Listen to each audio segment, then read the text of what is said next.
Last week I attended the 5th Annual International Pediatric Simulation Symposium and Workshops Conference, or IPSSW. This specialized simulation meeting took place in the heart of New York City on 103rd Street across from Central Park at the historic New York Academy of Medicine.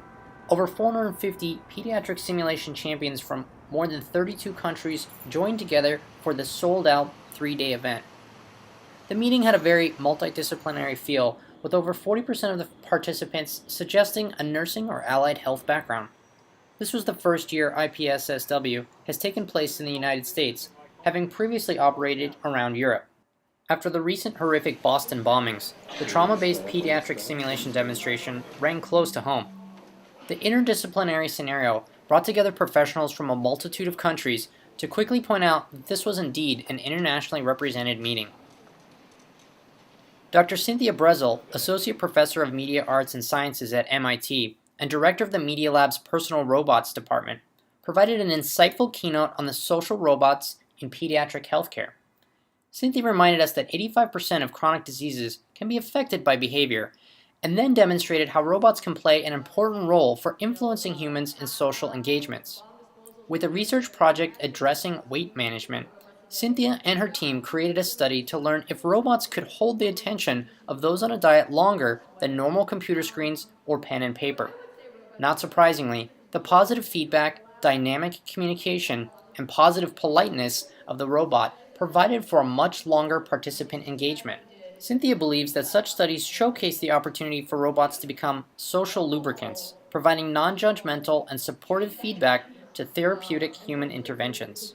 This keynote address was the first of several sessions presented by speakers with backgrounds outside of healthcare.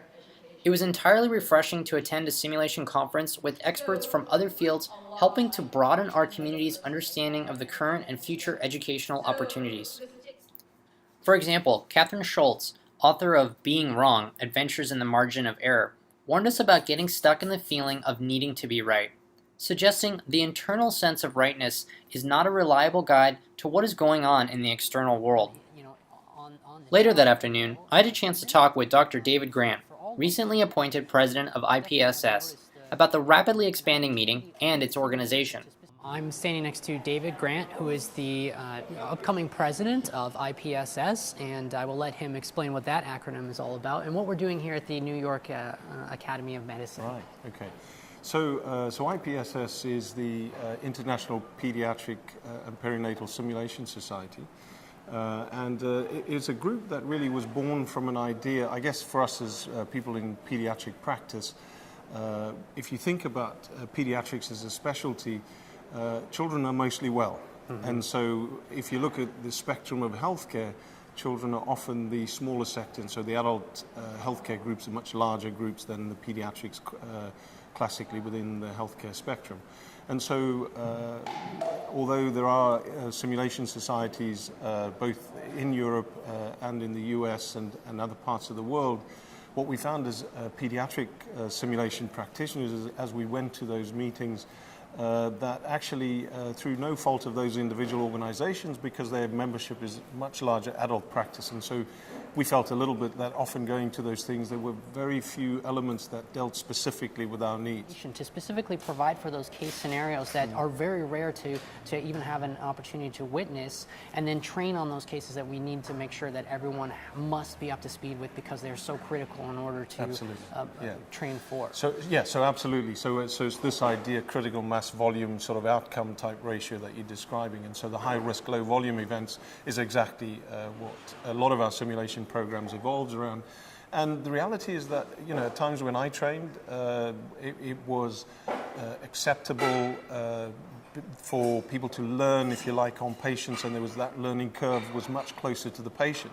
And through simulation education, and particularly changes in the way that medical education across the world is changing, as well as nursing practices and training, we're trying to move that learning curve towards expertise further away from the patient, and so that we have those learning experiences in a simulated patient environment rather than on a clinical patient. Breakout sessions occurred throughout the day and mostly consisted of 20-minute presentations covering several similar topics. In one session, Dr. David Kessler from New York Presbyterian shared how an infant LP just-in-time simulation training program that had quickly doubled success rates in his center proved more difficult to expand and replicate to 35 more hospitals, citing a lack of commitment by administrators to follow through correctly. This furthers my belief that simulation is mostly held back by the lack of passionate operational staff behind it.